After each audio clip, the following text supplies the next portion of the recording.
Hello, welcome to the Perception Podcast. I am your host, Thomas Casey Zellers, and today we are hopefully going to change your perception on things that you thought you already knew.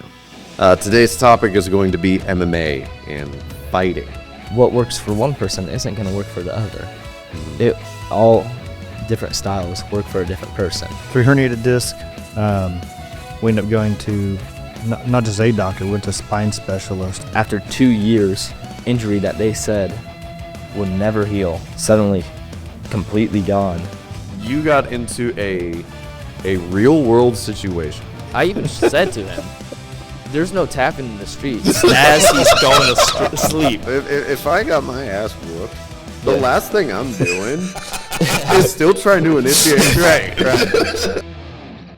Hello, welcome to the Perception Podcast. I am your host, Thomas Casey Zellers, and today we are hopefully going to change your perception on things that you thought you already knew.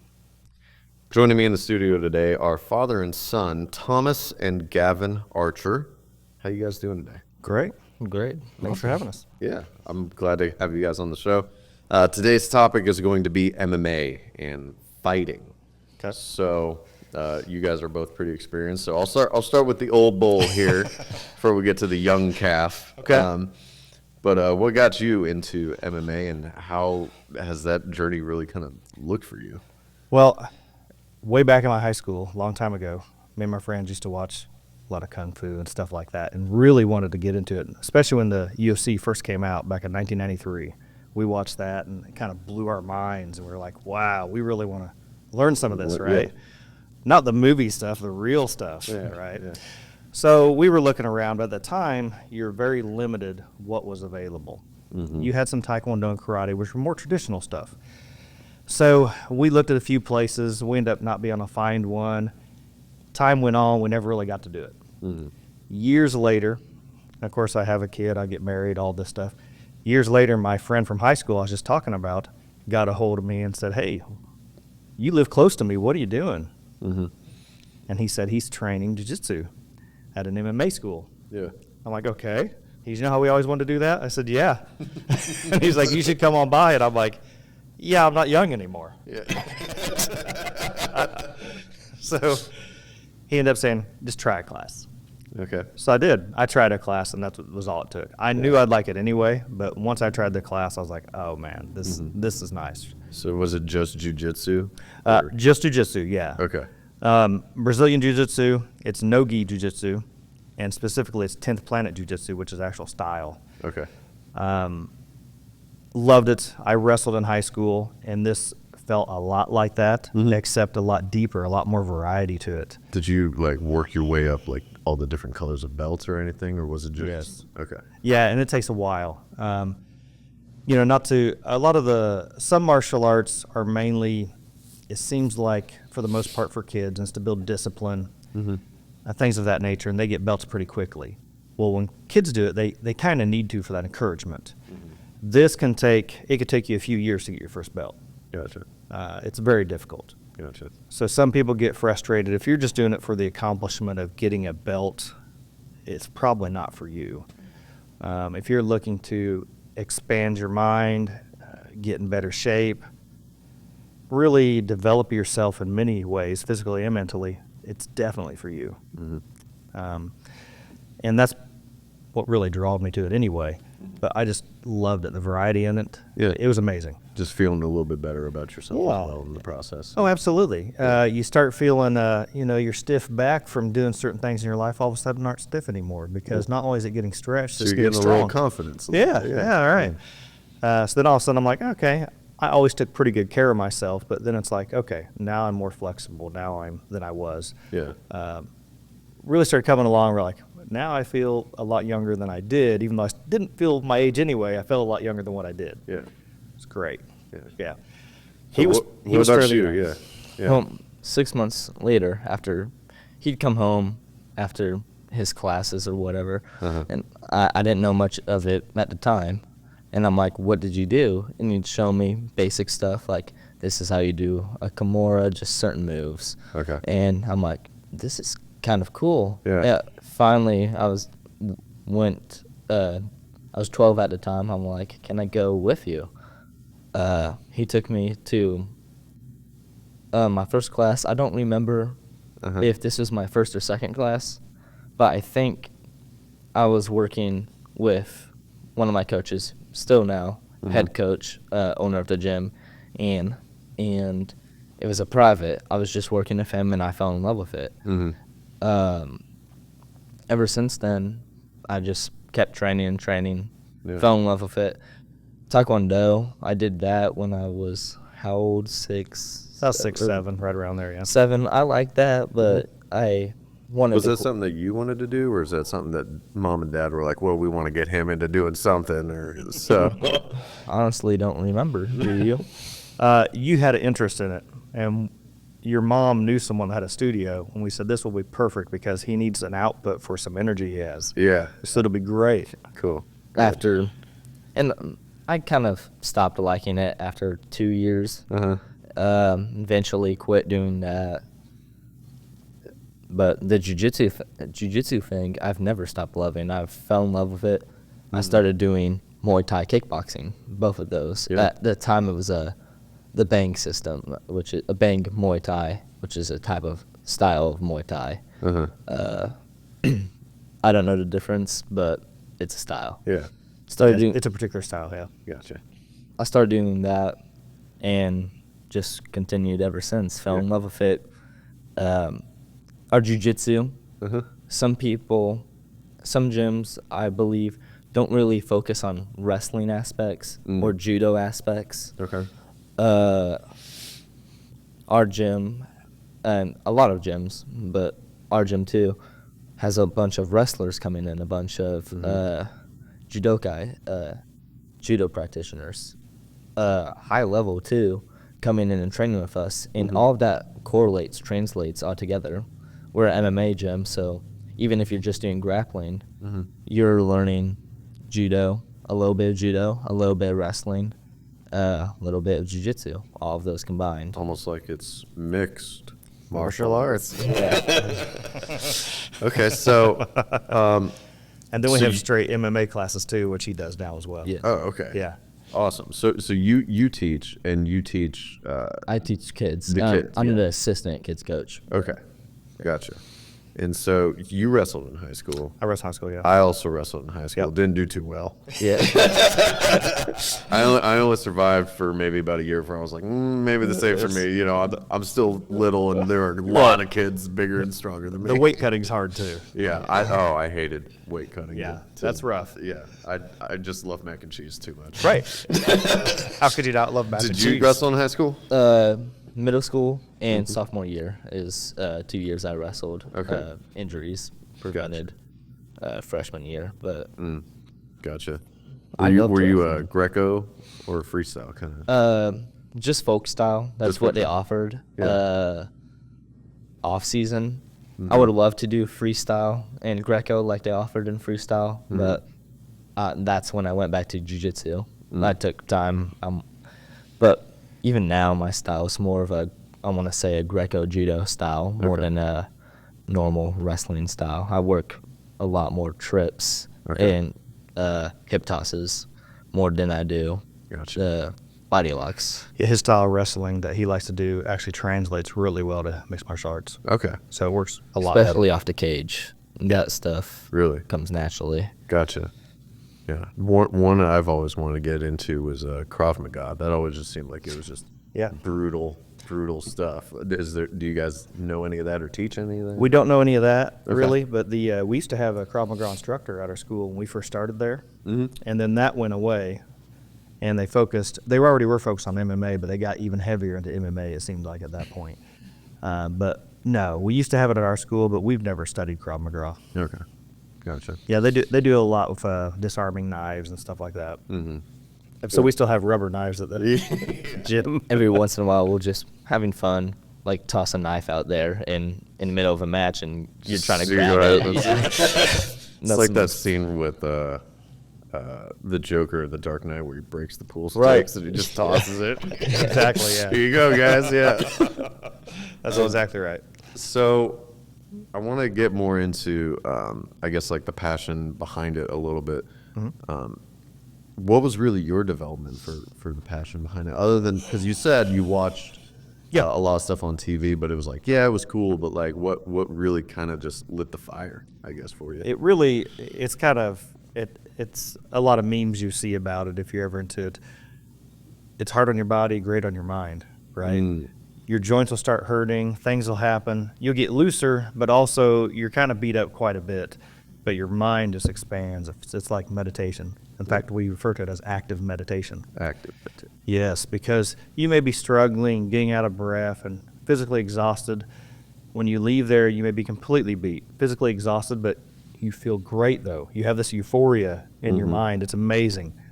And the only thing I ever got that from was like wrestling, except this is kind of like wrestling on steroids. It's even better, mainly because the creative aspect behind it. There's so much fluid. Fluidity? Yeah, the fluidity, the creative aspect. In wrestling, every move has a counter. Every counter has a counter. And this goes on and on. Okay, well, jiu-jitsu, it's like every move has 4 counters. And those 4 counters have 4 more counters, and it just keeps growing and growing. It's endless. Yeah. Anytime somebody thinks they created a new move, they didn't. I mean, there are some new moves being created, but usually it was used 100 years ago and people just forgot about it or something along those lines. But it's really the creativity of it is amazing. You never stop learning. It's kind of like if you start studying philosophy, you never stop learning. That's how this is. You'll never master it. Yeah. So was there ever anything for you that was like, maybe I do want to take this a little further to cage fighting, to maybe do UFC one day, or was it just always kind of just like, well, I'm just going to do this as like a hobby? Yeah, I took my first class when I was 40 and actually signed up at 41 and started going consistently from then on. So at that age, I pretty much knew that, I'm not going to be a cage fighter. This is more of a hobby, but I love it. I'm more of what they call hobbyist. Now him at his age is a different story. And also with, family and work and everything, you're kind of limited on time. Sure. So even though I wanted to get into some striking, it's like I really love jiu-jitsu so much that I'm going to spend my time on jiu-jitsu because I don't really have enough time to split. Now him, on the other hand, since, he's younger and a little bit more free time, he does the MMA classes, he does the kickboxing classes, he does jiu-jitsu classes, he does it all. So it's great. Yeah, what was I would have loved to have those opportunities that he has. Yeah, it's amazing. Yeah, it's amazing. What was really kind of your fire? That kind of was it just like you were saying, like wrestling around with your dad a little bit, or kind of? Yeah. I just loved the activity of it. It was just hard on my body, which I needed as a kid, and just now I recognize the mental challenges that it gives me, the physical challenge, just constant growth in mental strength, discipline, just all of those things. I feel like MMA is, like they say, the most physically and mentally disciplined sport and aggressive sport you can do. Yeah. So I've always fallen in love with it because how hard it is. Always pushing me to be a little bit better. Yeah. There's always that challenge for you to overcome. Yeah, and like he was saying, the creativity in it. I keep talking about styles, trying to like figure out how I should fight. My coach is like telling me, quit trying to figure out how a style to fight in. Make your own style, because what works for one person isn't going to work for the other. All different styles work for a different person. I'm smaller, so certain styles aren't going to work for me. Because they're probably more for like the heavier, yes, bigger tank kind of guys, or yes. Okay. But I'm also faster, so certain things are going to work a lot better than me. There's also like cardio, how like length in your limbs, certain stuff like that. But even then, you're not limited to a certain style based on your body type. Gotcha. Certain things help you based off your body type, but you're still not going to be limited to that style. And basically, the endless possibilities of styles and combination of everything. I love it, the creativity, and like I said, the mental challenges that go through it. Yeah, you'll have different people that have completely different styles and of attacks, submissions, defense, everything. And you really have, I don't know, we keep saying creativity, but you really have that to where you can design the way you want to approach it. Just like when we do a class, we'll show a series of submissions from a particular position you may get into. So we may show 3 to 4 different submissions from that particular scenario. Well, you may go, that one doesn't feel right for me. It doesn't work right for my body type. I'm not using that. The second one may be, I love it. That's perfect. Third, fourth. So, every class you kind of get the opportunity to, okay, this fits my Try style. something, Yeah, this fits my style. I just did a class Friday, and it was all about certain styles of chokes from standing. And, I show one. I kind of progressed down the line of my least favorite to my favorite. And I showed 3 different ones.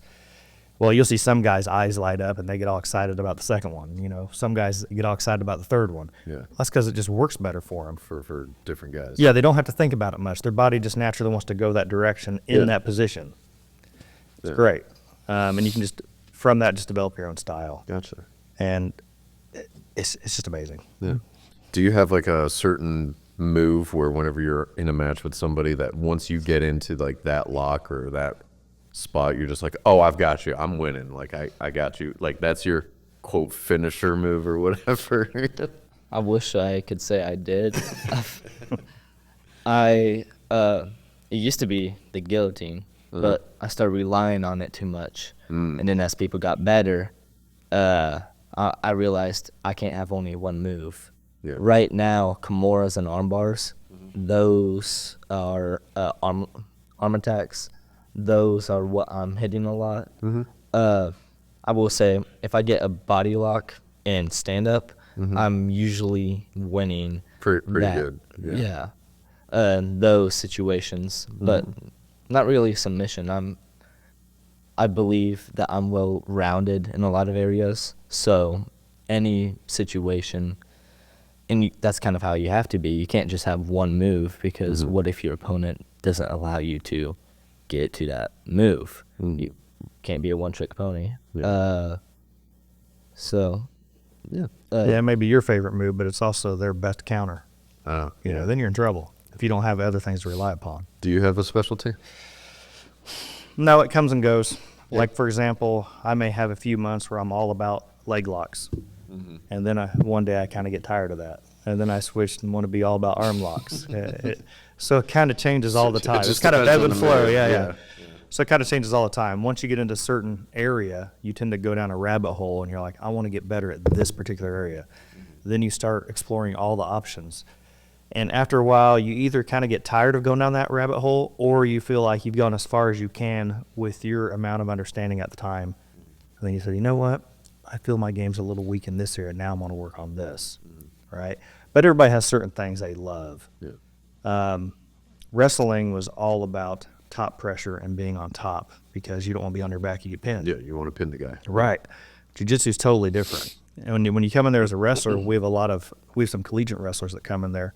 When they come in there, they have to get used to that, because they immediately don't want to be on their back. Well, when you're on your back, you're not losing in Jiu-Jitsu or MMA or any of that. So you end up, my top pressure is pretty good just from the little bit of wrestling I did. So I thought, well, I want to work my bottom game. I'm a smaller guy. Big guys get me down, so I want to be able to be dangerous off my back, right? So I did. I worked on that probably for a few years, and I would always just take the bottom position, and I became very dangerous off my back. And now I'm to the point where I'm like, okay, now I'm good off my back. Now my top game's suffering. Yeah. So now I have to circle back around to that and kind of mesh it all together and have more of a full circle, complete game. Yeah. So yeah, I'm far enough along now to where I'm like, now I'm really working on a complete game. And I hesitate to say far enough along because you're never really done. You're never an expert. Even though you might reach the point where you're considered an expert, you're not. It just, at that point, you're really just learning. Yeah. It just goes on forever. Gotcha. Yeah, it's wild. Yeah. So whenever you're teaching, well, at what point did you actually like feel confident enough in your skills that like, yeah, I can start teaching this stuff? And were you like nervous to start teaching it? Like, are people actually going to take me seriously? Yeah, it's more so, I wasn't nervous if people were going to take me seriously. I was more so nervous if I'm going to present the information properly and do it justice. Because you don't want to stand up there and say something wrong or look kind of foolish if people are more advanced in the class than you are. Yeah. You know, that's a little pressure.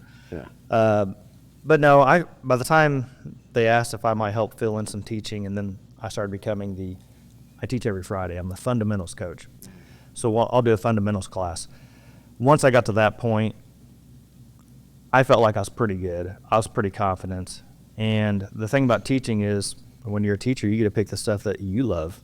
You know, I don't want to teach something that's not in my wheelhouse. Yeah. That's not a good idea, right? I mean, I can show it to you, but it won't be the best translation, right?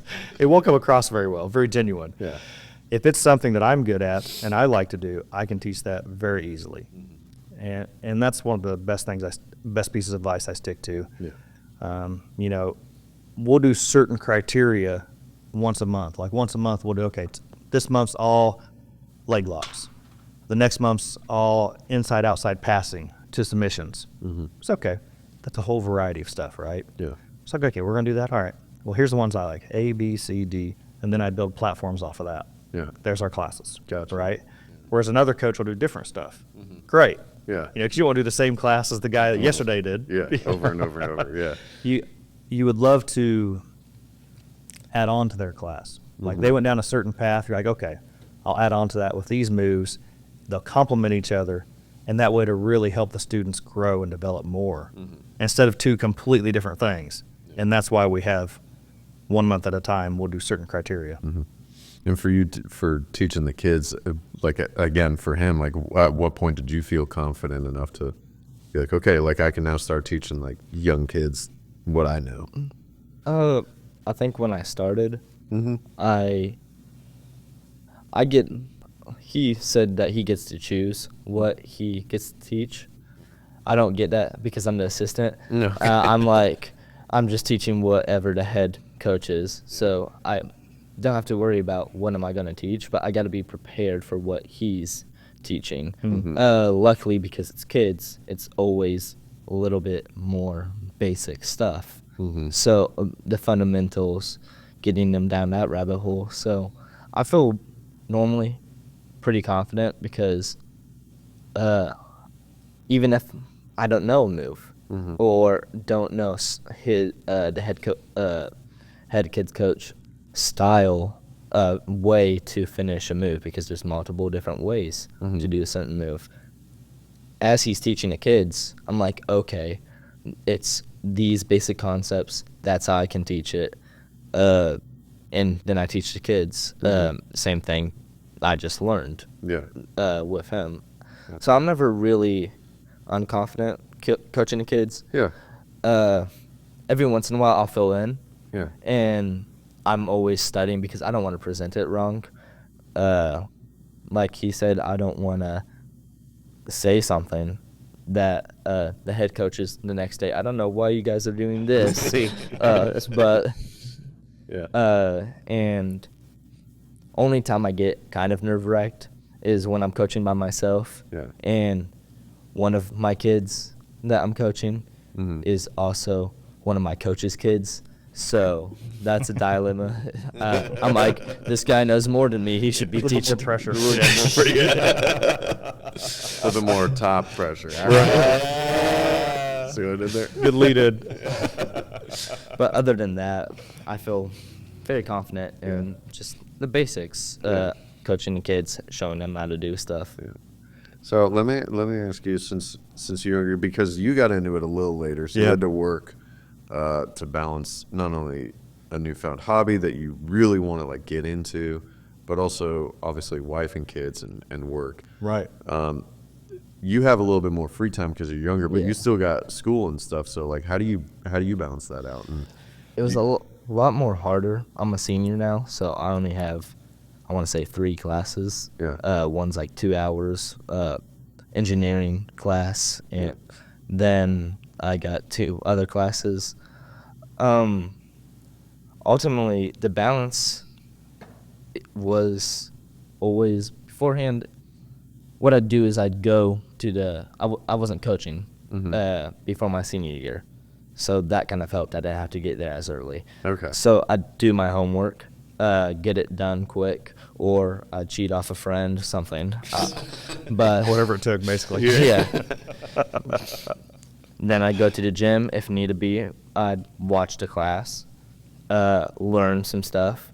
But as everyone's drilling, I'm doing the rest of my homework. At the very least, I would have to take time off for tests, studying, stuff like that. But time management now with the kids class and in just senior, very little classes, easier work. I find it a lot more easier to balance my time. I got study halls. I go to 2 different schools. One's a career center. That's the 2-hour class. Yeah. And it's a half-hour drive on the bus. So I'm doing homework on the way there, on the way back, and then study hall, doing homework there. Yeah.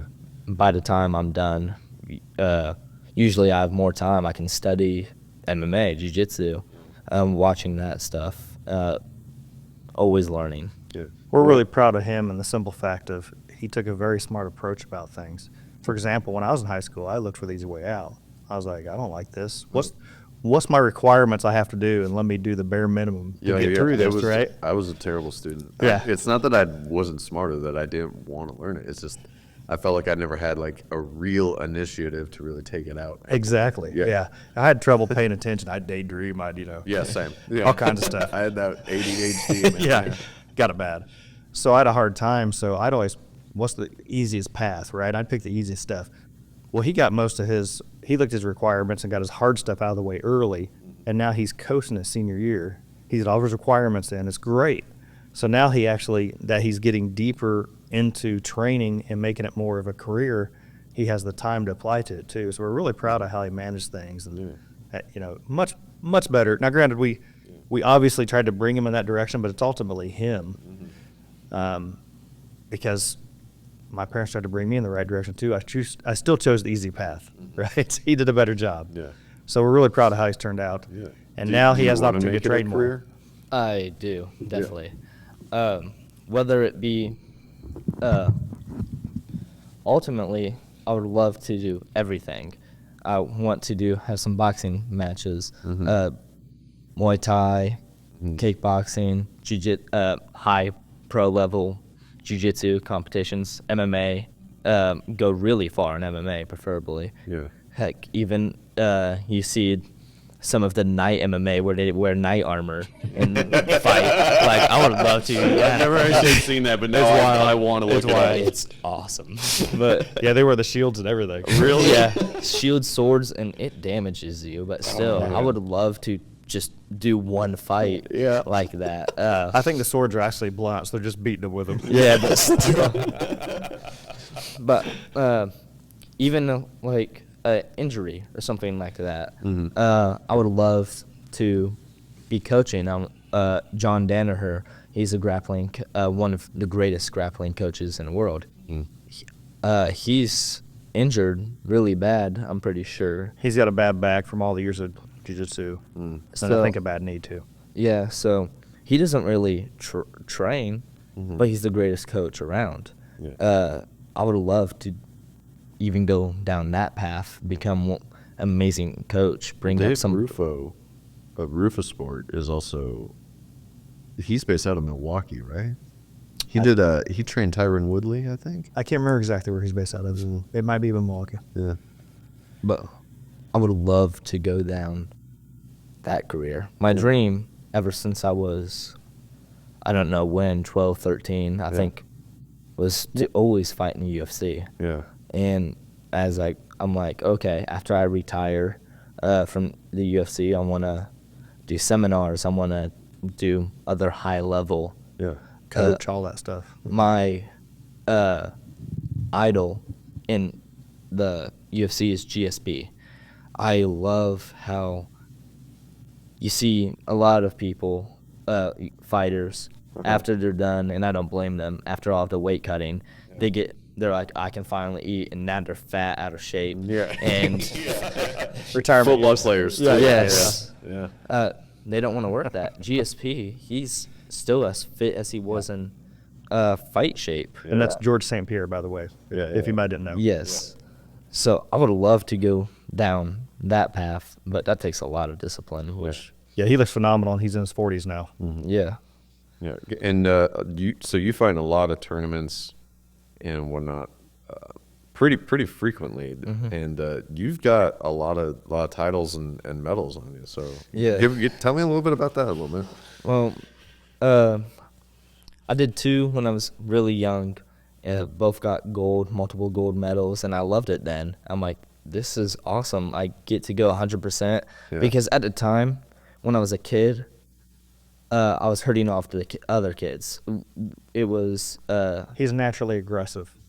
Gotcha. So, Gotcha. and that's something that, as a young kid, if you just have aggression, you usually win. Aggression in one move. Mm-hmm.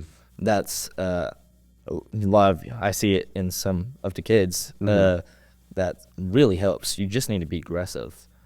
But as you get older, a lot of the technical things start to come together, and you got to be more technical. Aggression just doesn't put it. It still helps. It's not just going in full charge. It's now understanding the technique of it. Yeah. Yeah. You got to know when to be aggressive, when to be tactical.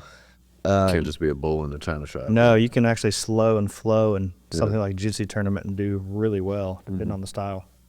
But I loved it as a kid, and I came back, and I started winning a lot more again, and I'm like, this is awesome. Yeah.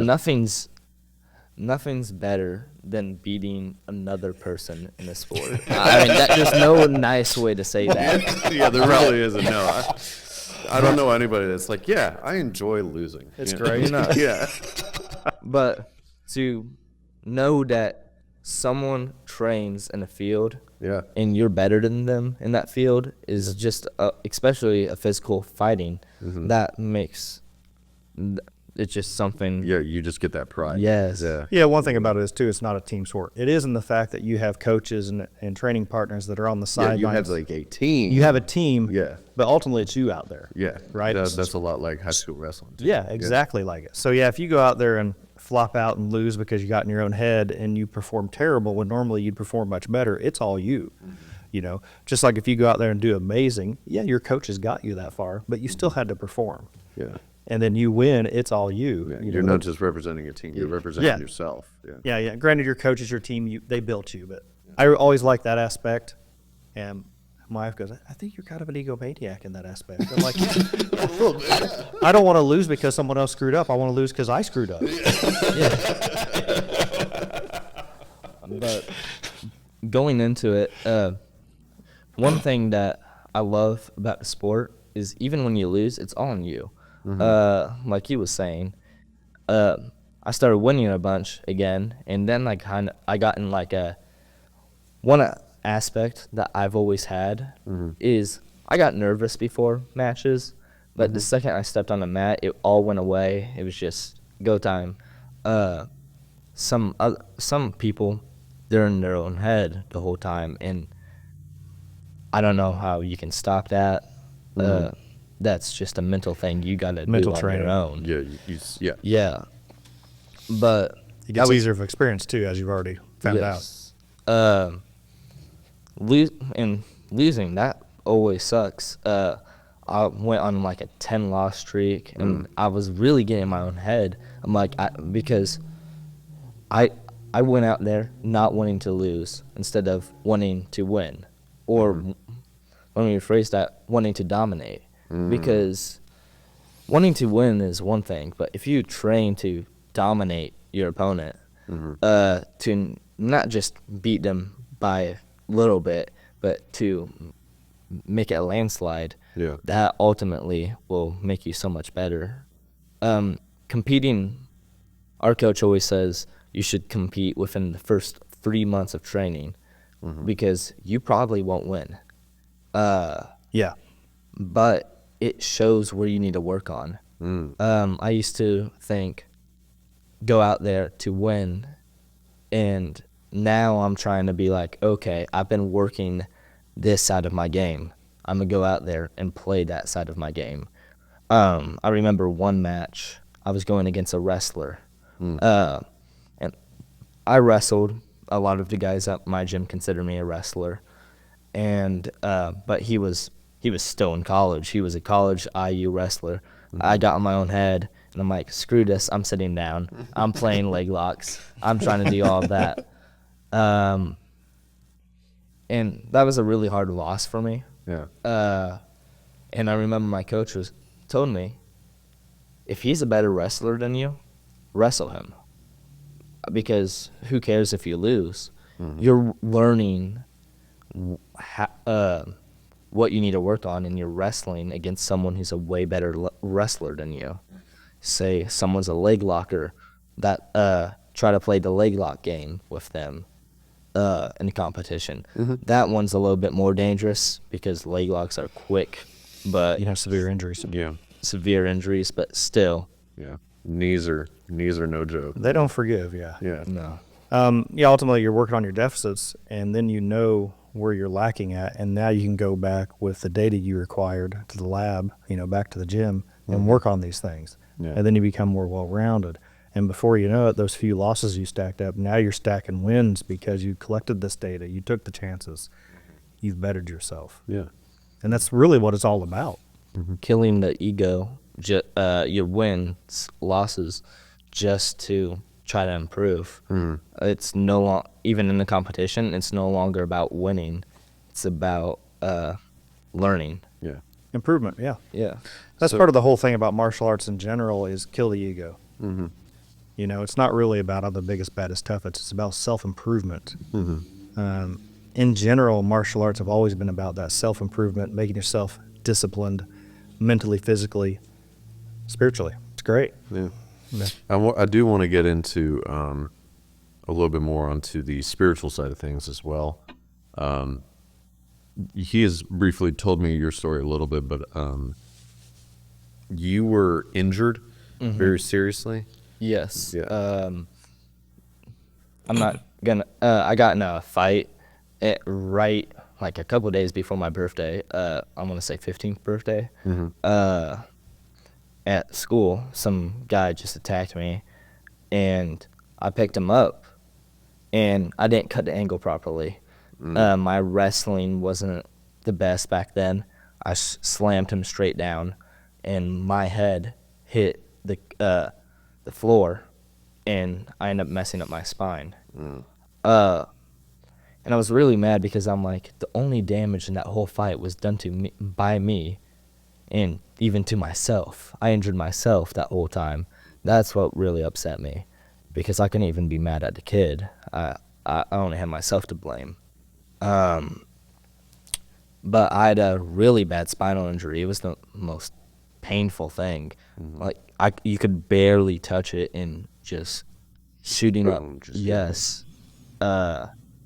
And we went to the doctor, and they said I had 2 dislocated discs and three dislocated discs. 3 herniated discs.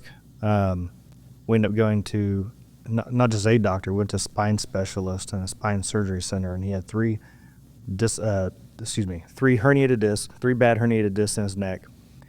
And they also found an underlying genetic issue with his spine and neck, to where, most people, if my hands are your vertebrae, they bend their neck, it kind of hinges. Well, his would actually slide a little bit to where it could get into the spinal cord. And that's when they told us to, okay, this is serious. They took a CAT scan, then MRI and everything. Yeah. They wanted us to take 3 months off and come back and check and see the prognosis of it, because a herniated disc, given the amount of water it absorbs and gets rid of, it'll slightly fluctuate. But when it first happens, they're at their, I guess, peak from what the doctor is explaining. And it may settle down a little bit, be not as bad. But they'll always kind of ebb and flow, increase and decrease. What's going through your mind whenever you're on the MRI tables and these machines that go on and just... Mainly the room's cold. That's what. That was what my mind was like. That's a long time, too. Yeah. I just was hoping that everything would be fine. I figured it. Because you never think anything as bad's ever going to happen to you. You never Especially at that age. expect. Yeah. You're going 100 down the road. You don't think it's not going to be me. That's just, you hear it all the time, but that's not going to be me. Yeah. I was thinking that too, I believe. Granted, this was a while ago, but I remember thinking, like, I'm going to be fine. I'm just going to be injured for a little bit, and then I'll be back to training. Took up 2 years of my life. They said I'd never be able to not just train. I couldn't do any sports, any activity. They kept just telling me, stay home, don't lift, don't do anything. No ATVs, no trampolines, none of that. Nothing to jar the neck. Nothing. And nothing to jar the neck. I'm thinking, like, shouldn't I be, like, have a cast or something? If it's this bad, like, how bad is it going to be? Yeah. Was your life kind of like flashing a little bit before your eyes? Like, I'm only like 14 years old. There's no way that like... More so just like my future was fading because my whole life I wanted to be in the UFC. Everything I knew, even back then, I was training for this moment. I remember having everything figured out. I'm going to fight as soon as I turn 18, and I'm going to continue fighting, become a UFC champion, and just live my life like that, always. Yeah. And then that went away. Now I have no idea what my future is. A lot of the gym members, my friends, I didn't see them anymore for that time. So yeah, he didn't want to go to the gym because it's too painful to sit there and watch everybody train, which is understandable. Yeah, so I kind of disassociated. Like, I didn't do anything with the gym for a while. I just lived day by day, basically trying to survive, How did that kind of affect you spiritually? Just started praying a lot more. I didn't read my Bible much back then, but I did pray a lot more, just begging to be healed. I think like almost every day I pray, and I didn't really I grew up religious. I didn't really study or do any of that practice back then. Not that that just wasn't really what It wasn't I was the young. norm. Right. Yeah. Yeah. He's so young, you couldn't take it seriously, basically. Yeah. Yeah. But I started praying, and basically a miracle happened. Like, after 2 years, injury that they said would never heal. If it got better, it'd only be very slightly and not enough for me to do anything ever again. Suddenly, completely gone. That even a spinal specialist could find out where it was. Like, he had to look for a while, and it's like, right there is a slight, very slight bulge. And just a miracle. I was back to training. I was back to doing everything. Yeah. And ever since then, like, you have a miracle like that happen to you, you can't turn back. You can't just... Yeah. I feel like that'd be the biggest insult, or it just changes you spiritually. Yeah. God moved you and changed you in such a way like you can't let him down now. No. Oh, it can't be denied. Yeah. Especially right now. I'm on, like I said earlier, I have like a 30-minute bus drive there. That whole 30 minutes, I'm reading my Bible or studying the history of Christianity, learning about Nicene Creed and all of that stuff, and ultimately figuring out the truth. Because even then, like, I know I'm a Christian. I know the truth of that, but I want to know everything and like how to spiritually be a better person. You didn't want to just know the book. You wanted to know the author. Yes. Right. Exactly. Yeah. And right now, I feel like I'm more living the word a lot more than I ever have been. Yeah. For you, I mean, as a dad, like that had to be. Oh, it was way worse than you'd ever expect. Yeah, because that's your kid. Like no parent wants to go through something like that. Yeah, you never can. It's hard to explain to someone who doesn't have kids how it affects you, because, I'm like, I'm older. If someone told me I can't train anymore, yeah, that would stink, but I'd be okay. Yeah, because you're like 45. Yeah, it's all right. I'd be okay, yeah. It'd be disappointing. It wouldn't shatter my life. At his age, I couldn't imagine hearing that. So, yeah, it was very hard. Like, why couldn't that have happened to me, not him, right? Yeah. I'll be fine. I've lived my life. I'm fine. It was horrible that happened to him, and it was really hard to deal with. We prayed a lot. We went to the first visits and got the doom and gloom, and they said, come back 3 months, we'll do the MRI and everything again. And she talked about how the herniated disc, how they operate, all that stuff. We went back, did a CAT scan, MRI again after 3 months, and it was slightly worse. And she was like, yeah, this is just how it's going to be. Right? She said, we want to do a 1-year follow-up and see if there's any change at all, but this is probably how your life's going to be. What's going through your mind whenever you hear that news? Like, surely this isn't real, right? So we ended up going to 3 different spine specialists, and not just, anybody. We went to really good places. Yeah. In fact, third time we went down to Kentucky. oh wow. And we took the year break like they suggested, and all we did was pray. He did exercises that he could do. He could bench press and do certain things like that. So he'd do certain exercises that he could do to keep himself strong. But ultimately, he was a shell of his former self because he didn't have what he loved. And like you mentioned, I think he just disassociated. Well, we were left with nothing but to pray to our God, Jesus Christ.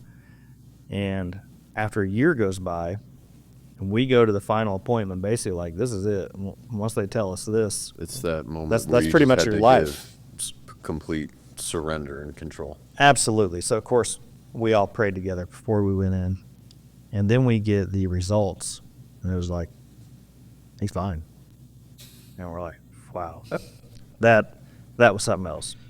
Yeah. And that changed everything. And even for him, as far as his aspirations as a career goes, yeah, he wanted it before. But it's more so it's fun to play around with. After that, it's like getting a second chance. Now he's much more dedicated. And it was almost like building a man, now he's a totally different person. So it was amazing that you went through that. But yeah, it was really hard. It was way harder on us as parents, even though it's probably hard for him to understand that. It's probably hard on us than it was on him, because we can't imagine being in that situation. But luckily, our God changed things. Yeah. And it's like, I believe this is the career path he wants me to go down. Even if it's just to help someone else. That would suck if my goals weren't met. But if my goal, Yeah, like for example, you might be one of the greatest coaches ever or something, is what you're saying. Yeah. Instead of being one of or the best just fighters a ever. teammate that helped someone become the level they need to be. Yeah. Ultimately, everything, I'm here, I'm still training because he wants me to. And it'd be an insult to go back to the lifestyle that I was living.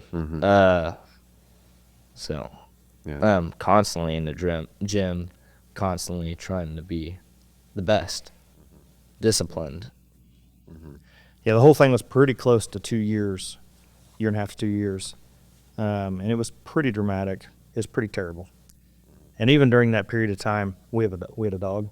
Yeah. The dog, we had to put the dog down during that period of time, too. So it was just terrible. Yeah. And it was his dog he got when he was 8. Man. So it was just terrible. But then once he was finally cleared to train and went back to life, it was like he was alive again, you know. Yeah. It was amazing. Yeah. So, sticking with the overall theme of the show here, so we're going to be changing people's perceptions. And one of the biggest perceptions that I see about MMA and fighting in general is always, I guess, like this cliche, sort of like, oh, well, these big fighters, they're just a bunch of meatheads and they just enjoy beating up on other people. Like, they just crave violence and they look for violence. So how would you change that perception today? Because that's not at all what MMA, I think, is about. So, Well, you said crave violence. I'm going to be honest. A lot of them still do. That's not, but looking for violence, that's what changes. They get the violence that ultimately, I believe it's in our DNA. Everyone's come from warriors. Vikings, Indians, something. Yeah. Just, we don't get the output that we used to.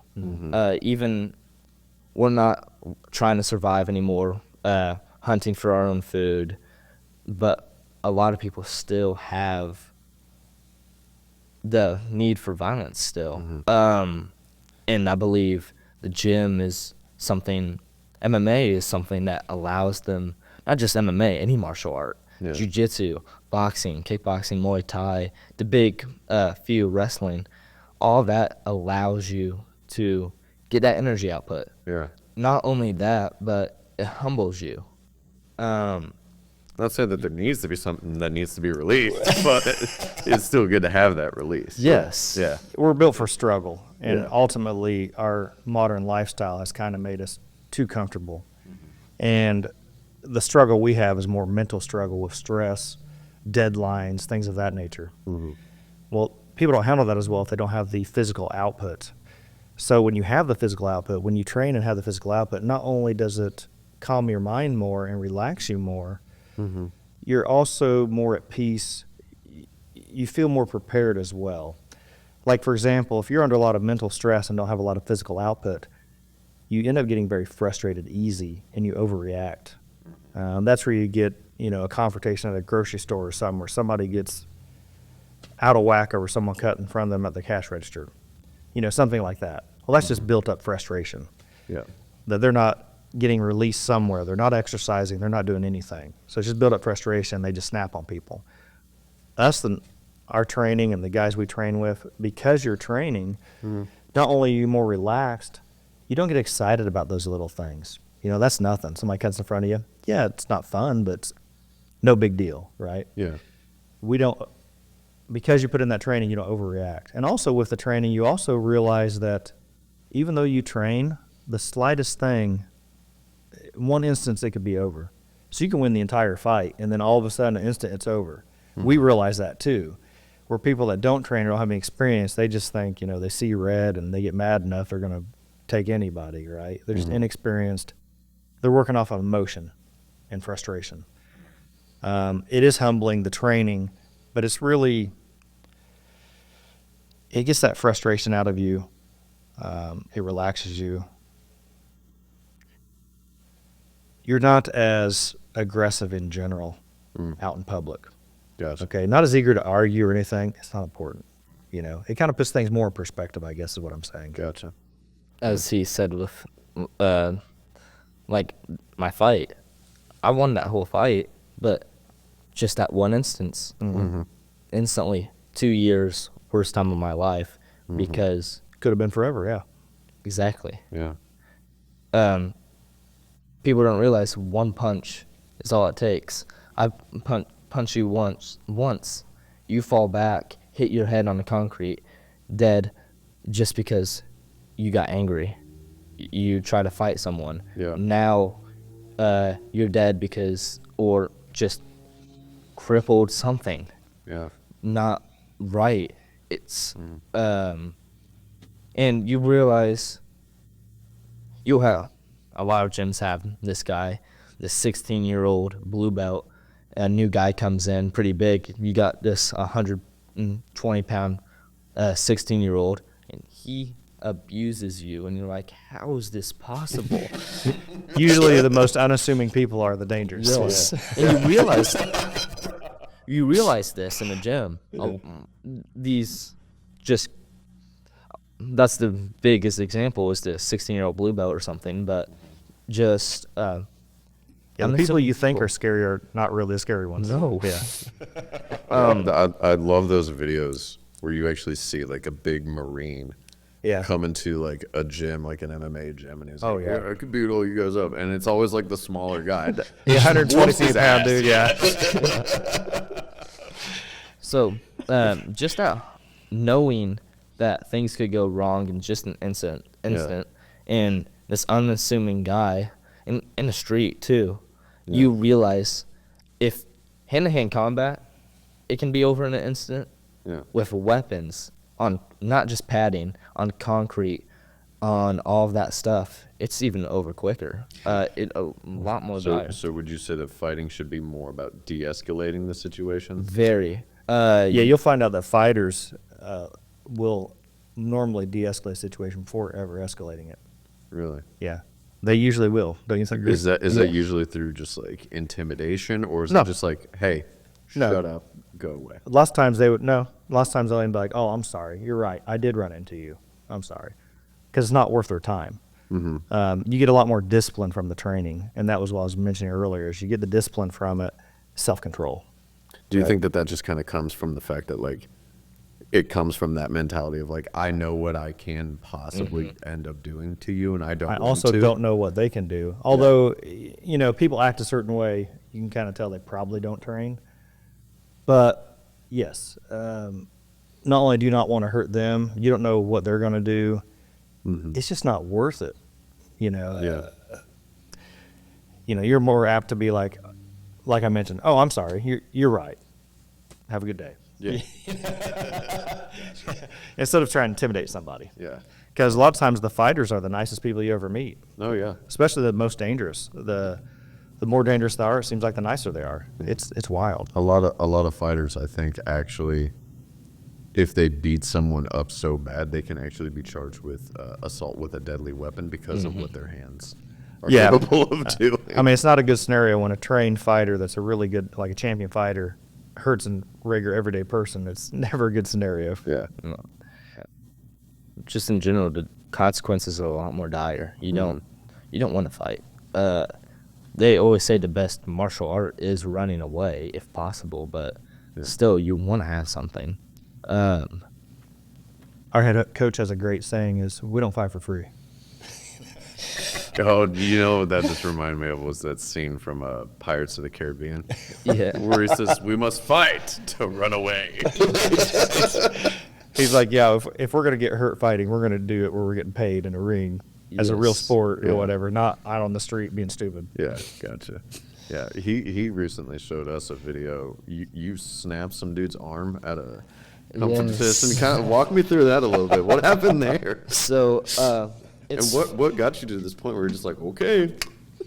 well, I'm going out there, and leg locks are very dangerous because it's over in an instant. I messed up already both my ankles in tournament. They're fine now, but most of my injuries are from my legs because it's not unlike your elbows and your shoulders and stuff. I don't really think it's pain. It's a lot more pressure. And also, it's just a lot more quicker. Your knees and heels and all of that snap. Your knee will destroy. A lot more quicker and a lot more dire. So, a lot of gyms don't like leg locks. We love them. Yeah. But, so this guy's going for a lot of leg locks on me. And I'm already getting annoyed because I'm not a leg locker. That's not my style. At what point in the match was this? All throughout the whole match. Throughout the whole match? Yeah. Okay. Wrestling has rounds where it's like 2-minute rounds. Yeah. This is like 5 or 6 minutes straight, and you just go the whole time. Okay. So I'm like defending all these leg locks. I was kind of annoyed because he almost got me with one. It hurt, hyperextended a little bit, and I'm like, finally got out. Like, he thought it was over. I was like, that's it. So finally, I caught him in a triangle, and I'm like, okay. Triangle choke or? A triangle choke, Okay. yes. Yeah. And I'm trying to finish it. He turns his body a certain way, and I see his arm bent, and it's shining. I'm getting all excited. I'm like, oh, here's the Kimura. It was like a free gift or whatever. Yeah. So I start going, and I hear my coach screaming because he does this not maliciously, but as an intimidation factor to get your opponent to tap quicker. So he'll start screaming, break it, break his arm, because you'll have people being stubborn that it's at the breaking point, and the attacker is like, I don't want to break it. Yeah. They just So I'm giving you this opportunity yeah, to tap. they keep the pressure on, knowing it's over, and they give you the opportunity to tap to quit the match. Well, what he was saying is, the coach will say, scream, break it, and then usually they'll tap them because they know we're serious. And it's like, but he didn't tap, and I'm just putting more pressure. Like, the video looks a lot quicker, but in reality, it was really slow. I held it for a split second, and I kept giving a little bit more pressure. And he just refused. And he refused to tap. And then next thing I know, I feel ligaments and bones crack in the shoulder, and his arm is going the opposite direction. Oh my God. Yeah. And that's the dangers of it. That's why you have to be cautious. You can't be stubborn. If you get caught, you get caught. I was just getting ready to Kill say, your why ego. would you be so stubborn to just like, I'm in this luck, like I'm done, just tap, like go home with some dignity and a healthy body. So I tell him and my students all the time, I'm like, hey, when it gets to the point where you've lost, you can lose healthy or you can lose being broken. Either way, you've lost. Yeah. You need to just Take the L and go check home. your ego, take the L, go home, and learn from it. Instead of taking 8 weeks to try to heal. Yeah. You're something winning serious. a $5 medal right here. It's a piece of tin and It's and a not that ribbon. serious. Yeah. Yeah. This is You don't have $3 million on the line in the UFC. This is not Yeah. serious. UFC. I mean, let them break your arm, keep it going. But like, this ain't it. So, and I feel everything tear, and I'm like, It was brutal. Were you just kind of like, okay, I'm done, like? no, like, I was kind of excited. I'm like, oh, because I'm like, This is what I trained for. because I always say I want to like break someone, but not them to be broken. So I want the accomplishment of breaking someone's arm. You want to break them Yeah. here. Yes, But I don't. right. I want to break someone's arm, but not have them have a broken arm. But that can't coexist. But I gave him time to tap, and just he didn't. Yeah, it was pretty sick sounding and everything. Yeah, you heard it. The whole crowd goes, oh, everybody got quiet, and I'm like, And then he probably gets up and is just like, oh yeah, I'm fine. he got up, his arm just kind of dangled, and he came over to me because I was coaching. He came over to me and shook my hand with his good arm, and I go, bud, is your arm okay? I knew it wasn't. Yeah. And he goes, yeah, it's fine. I go, no, it's not, dude. Yeah. I'm like, that's surgery the way it Yeah, is. it's bad. It's bad. Golly. Radial break right through here. Yeah. So let's get into something really big here. Really, really awesome Yeah. stuff. This was incredible, by the way. Because so working with your dad, I remember the day that it happened. Me and a coworker had come back to the office pretty early in the afternoon, and your dad's usually there, but he wasn't that time. And we were like, well, where'd he go? Where's Tom? And our other coworker was just like, well, Tom had an emergency with Gavin. We were like, oh, like, is Gavin okay? Is Tom okay? Like, what's going on? And I just remember in the back of my head, it was there for pretty much almost the whole afternoon. Like, man, I really hope like something's okay. And then I saw on your dad's Instagram story just the photos of this guy absolutely just messed up, and I was like, oh, okay, they're fine, they're good. So you got into a real world situation, Yeah. and you've messed this guy up, and so we have video of it, but before we get to the video, I want to hear your story of it and like what was going on. So me and the head kids coach were like, okay, I'm gonna get there at 3. I think we decided the time was.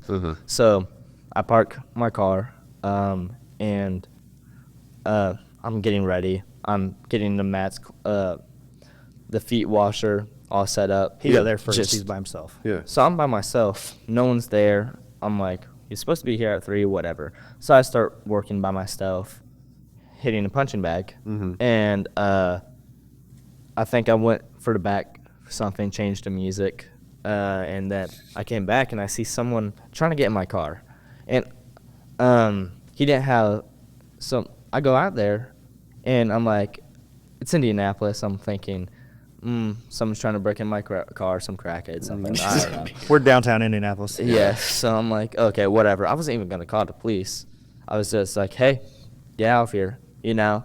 I'm like, he started to say something. I'm like, dude, just stop trying to break in my car. So like, you saw him actually like trying to get into your car. Yeah, I didn't know what he was doing. He was putting something in the keyhole, you know? And I'm like, just get out of here. Like, and he got real mad. Because I wasn't listening to him, because I don't want to have a conversation with this guy. I just want you to walk away. Just go away. Yes. So get away from my car. Dude. yes. Let me shut the door and lock it. Yeah. And he just screams like, I work right there. Like, I kind of am shocked. And you see me step back in the video, like when he's screaming, you know. And then all of a sudden, So he was telling you I work. right next to us, Yeah. which he did. We'll get into that later.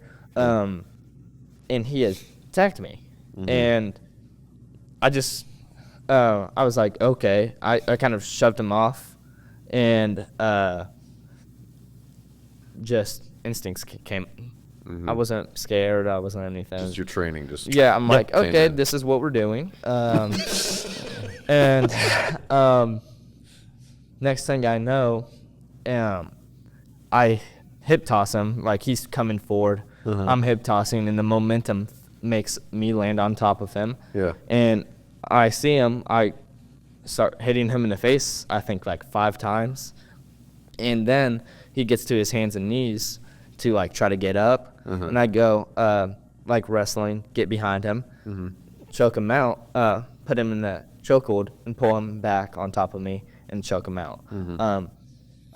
He started tapping, and I'm like, this is just, I even said to him, there's no tapping in the streets as he's going to sleep. I'm like, dude, you cannot. There's no tapping in the streets. I mean, that sounds cheesy, but it's true. I'm like, you can't attack me and expect me to let go.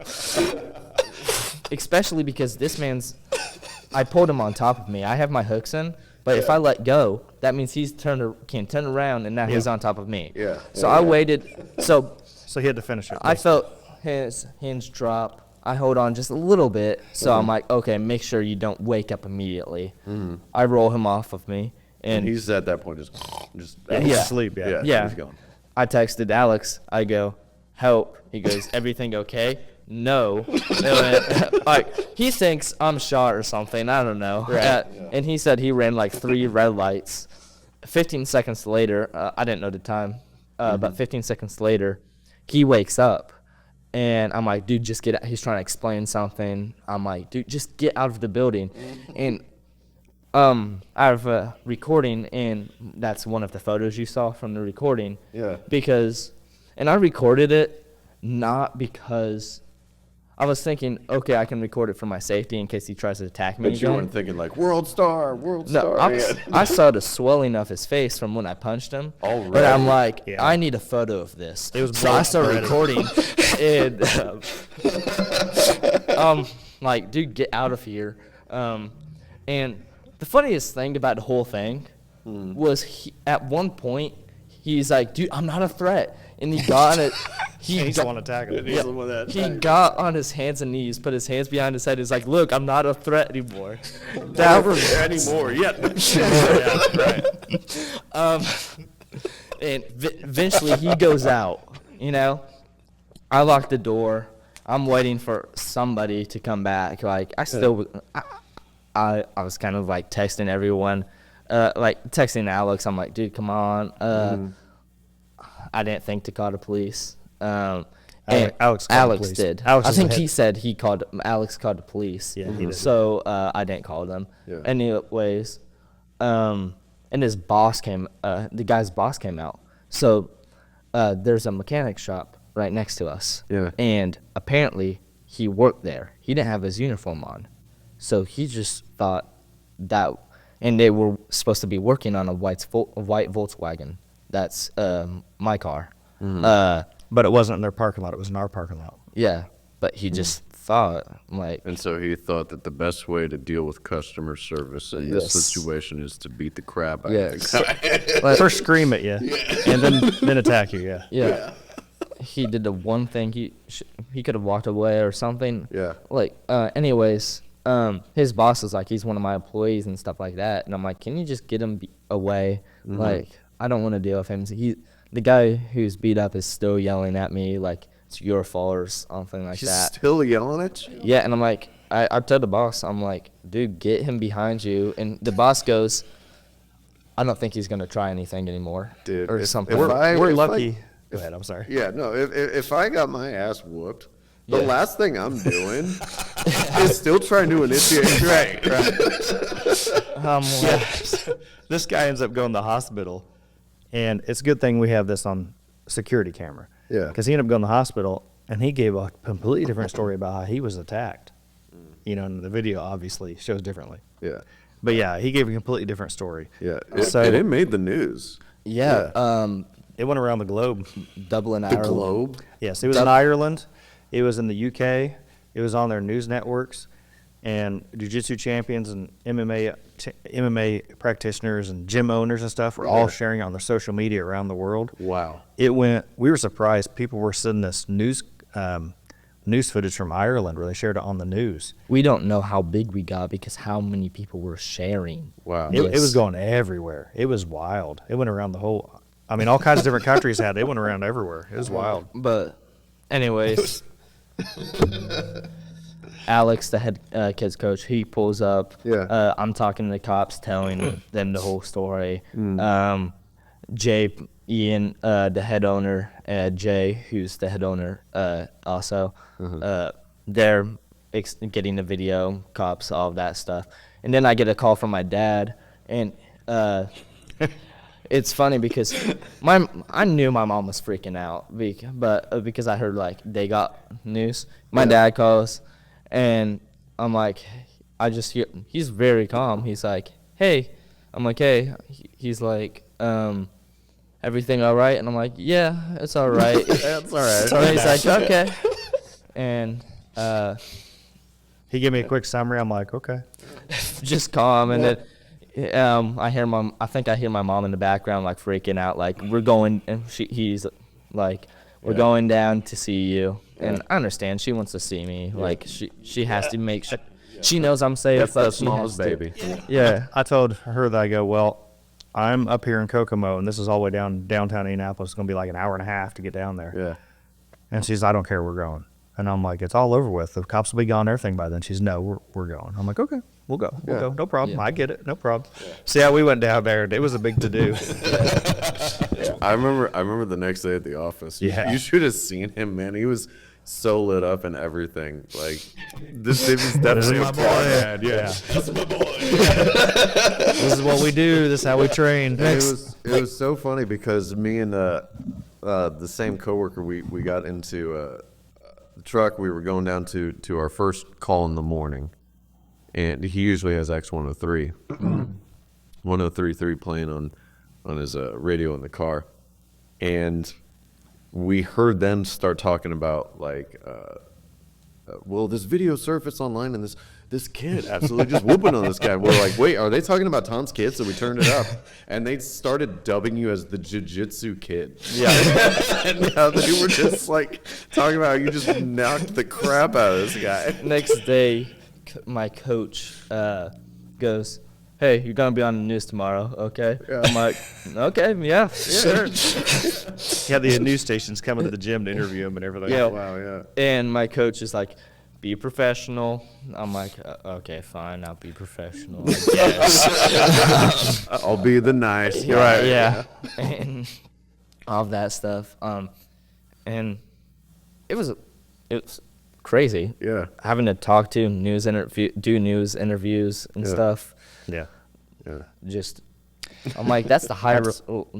That's I realized even then. Yeah. I'm thinking, as it was getting big, once I go into a higher field, like UFC, Bellator, wherever I decide to go to, high ranking, next following, level, yeah, yes, yeah. next level. This is going to surface up again, and this is going to be like, remember the kid who did this? We'll look at him now. That's what you call real world application. And from that, because it got so big, we also got a lot more gym members because, there's certain things that people are like, oh, that's movie stuff. And some of it is, right? This is stuff that really works. Yeah. And that was a perfect scenario of this guy's like 200 pounds and he's like 130, at the time. Yeah. And he just took care of him like it was Like child's it's play. nothing. Yeah. Yeah. That's because that's how we train. That's the training we have. And that's a real world application, shows how it works. And man, I don't know how many more people we got, but our gym got popular there for a little bit. Yeah. Now, granted, the way our coaches are and our gym and our culture we have is amazing. So it grows all the time. But we had a small little explosion there, which is really cool too. Yeah. And Because people are like, I'm going to get my kids in this. Yeah. Right? Yeah. it's not even just our gym. It's amazing to see like other gyms. Yeah. Like parents are like, okay, I'm signing my kid up, and just the benefits their kids will experience, Yeah. knowing how to defend themselves even better. Yeah.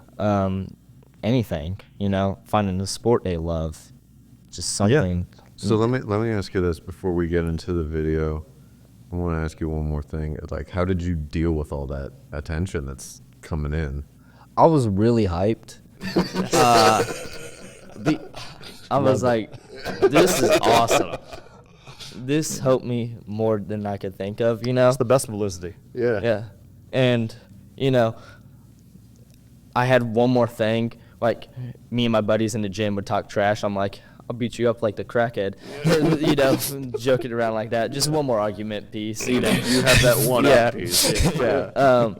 But I was really hyped. But at the same time, it kind of hit me. Like, two different things hit me.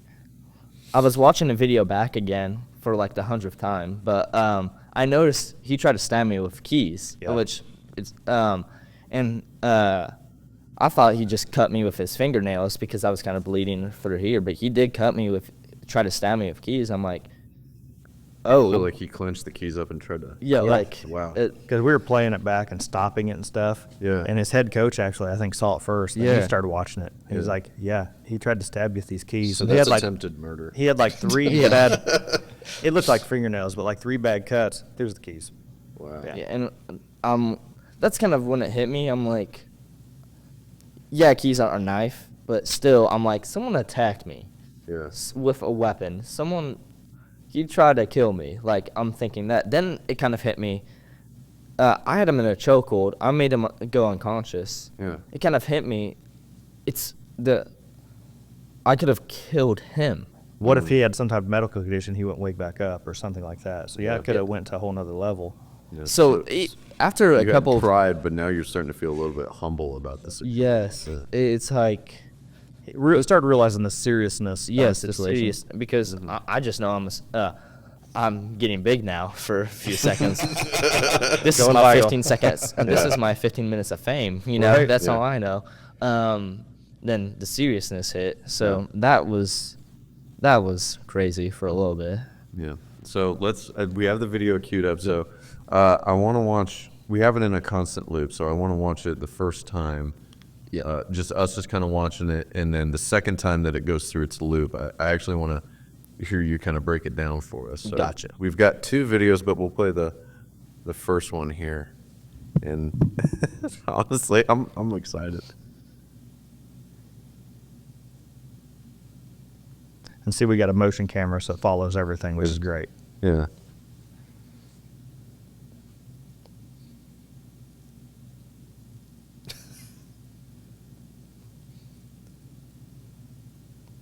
Oh my gosh, dude! Look at you just wailing on him. Go to the back. Go to the back. Very Just concerned. gone. Just gone.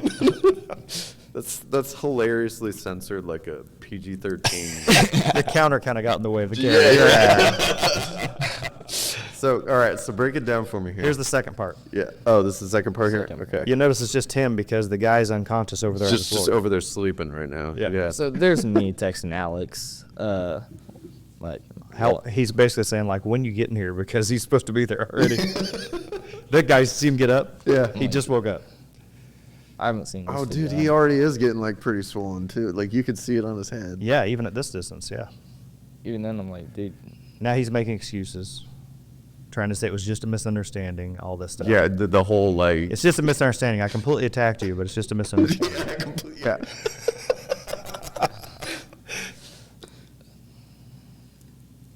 I'll be honest, I haven't seen this video yet. And he's telling him, get out, get out. Get out. Get out. And he's recording him the whole time.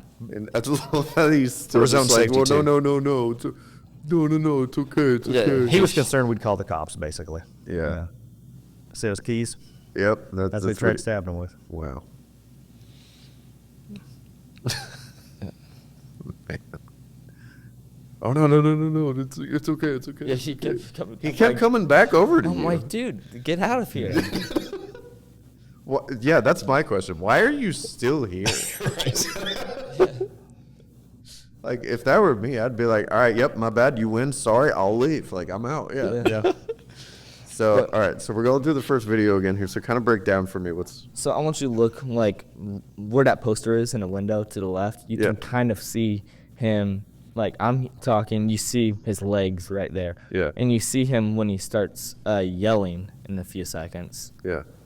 He'll get a little more animated, start Yeah. waving his Right, arms. yeah, and there stuff. you go. Then Yeah. I back up, and I'm like, okay, hip toss. Like, just momentum. Uh-huh. I see his face. I start punching him. And then he goes to his back. As you see, I go behind, and Yeah. a lot of people see me. It looks like I drag him out of the screen just to get Drag it off the hold. Yeah. I end up chucking him out. And as we said, this Yeah. is basically I just started Where you're texting everyone. I'm like, dude, get out. I wasn't listening to a thing he said. I'm like, dude, just get out of here. Yeah. Yeah. Because, Because he's still by himself at this Yeah. point. yeah, I'm like, This guy might attack him again. We don't know. yeah. Yeah. This was about 2 weeks after you turned 18. You just turned 18, You right? just turned 18. 7 days. 7 days. 7 days after you turned 18. So this could have been assault on a minor, Yes. which would have been an even bigger charge. Yeah, he's lucky that he just. All the guys at the gym joked about that. They were like, "That guy's lucky that you just turned 18." 100%, dude. And I'm thinking, I look young. Like, you try. to attack a minor. He probably thought you were like 16. So yeah, that's even worse on his part. Yeah. Man. How old was this guy? Like in his 30s or something? 30s probably. Yeah. I don't think we said this, but the next day, this guy had a court case for a previous assault charge. The next day. On him. He And was he had going to to show up court. his eye all busted and everything. Oh, man. So, He was pleading not guilty. What we've heard is he was pleading not guilty, but when he showed up with his face all busted up and everything, he changed his plea to guilty because it wasn't looking too good for him. Gotcha. But Yeah. who knows? yeah. And like I said earlier, I want to reiterate this. He didn't have his uniform on.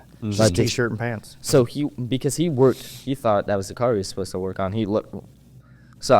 What I assume is, I want this kind of go back to what he was saying, how people are getting frustrated. I've heard that his boss was already on him for not wearing his uniform or forgetting it at home, something. So already stressed out. Of course, he's got court case the next day. He's already stressed out about that. And then I'm accusing him of being a thief. Well, obviously he's not very stable. Well, But still, but yes, but yes. I just He let his emotions. Basically, he let his emotions overrun him. and is what just amounts to. like he was saying, the stress and all of that of everyday life Yeah. makes you more prone To being violent. violent. to flipping out, losing your being violent, and also losing your cool quickly. Yeah. And I see someone breaking my car, I'm not going out there trying to fight it instantly. Yeah, just be out there and be like, hey, get out of my car. And like Yes. hoping that that's all it's going to And be. even as he was yelling at me, you see me kind of shutting the door, trying to de-escalate the whole situation, because you don't want to fight anybody Right. as a martial artist. Only your opponents that you're paid to fight. Yeah. And then you're competing, so I mean it's different. Yes. You're Yeah. competing. You're honing your skills, but you're also testing your skills. Exactly. Just two people seeing who's better. Right. This is what we do. Let's compete. Let's test our skills. Let's test ourselves. You know. Yeah. This is going to be great visual stuff for the audio listeners right now, which hopefully is giving them initiative to actually watch the show this time. So Yeah. So we're going to wrap up here. So Tom, I'll start with you. If there's any sort of parting words that you want to give to anybody watching to, once again, just really kind of drive home to change their perception on MMA and where they can find you in the gym that you guys are at. Training is really about not being a badder, stronger, tougher person. It's really about perfecting yourself mentally, physically, spiritually, becoming more in control, more disciplined. And that translates over to other aspects of your life, your work, your relationships, everything. It betters you all the way around. And I'd recommend anybody would get into training, especially if you have kids. And like I have ADHD, he has ADHD. You know, I have a yeah, it's just, that helps a lot. So a lot of kids have that now. It helps them tremendously. I would strongly recommend it. We train at Circle City Martial Arts. The jiu-jitsu we do is 10th Planet Jiu-Jitsu. They're at Circle City Martial Arts in downtown Indy. You can find us on the website. We're easy to find. And we grow all the time. We have classes 6 days a week. And if you remember, on the 7th day, we have open mat where people can come in and train, but there's no formal training. So we have some morning classes, some evening classes. But yeah, 6 days a week, you can get in some training. If you're a member, you can actually get some work in 7 days a week if you want. Sure. Yep. He said it best. I believe every single person should even just go in there and see, like, you see the bodybuilders come in and like, hey, I want to try to fight one of you guys, see how that works out, you know? I'm not saying do that, but I feel like everyone should go into a gym, try a class out, and see the difference between untrained and trained. You realize how helpless you are. Exactly. You realize how helpless and how you can't fight unless you know how to, no matter how strong you are. I believe every single parent should 1 year maybe try put their kids in wrestling, jiu-jitsu, something. I believe that helps them tremendously. Just with, like you said, ADHD, output, anything. It's something I believe for everyone. You don't have to be in shape. That's another thing. If you're thinking it is physically demanding, but you don't have to be in shape to go in there and try. We got people losing a lot of weight doing just jiu-jitsu. Yeah, that's a great point. Your physical prowess doesn't matter. You can come there as a heavy person who maybe is partially handicapped, and you still get some training and still learn some things, still get in better shape. It's beneficial for everyone. Yeah. And everybody works with each other at that level.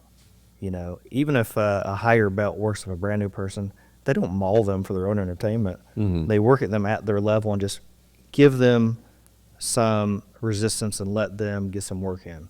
And that's the whole thing about training. It's a community. We're a tight-knit group, which is great. Yeah. It's like a family. It's amazing. Yeah. Oh, really? Yeah. I consider some of them my brothers. I've been training with them so long. And some gyms, some gyms are a little ego powered, some of that. So if some people might have bad experience with a gym, and that's not common, but some people do and never want to try any martial art again. And also, that's another thing. Don't deter you. There's a lot of good gyms. If you go to one and have a bad experience, try one more. You'll be surprised. Yeah. Exactly. Gotcha. So, yeah. Well, thank you guys so much for being on the show, and thanks for showing us your awesome Thank you for having us. encounter and thank you for how having you us. walked away from that, and hopefully that'll teach someone and hopefully change the perception of what MMA is supposed to be about. So thank you guys so much for being on the show today. Yeah, thank you. Yeah, no problem. Appreciate it.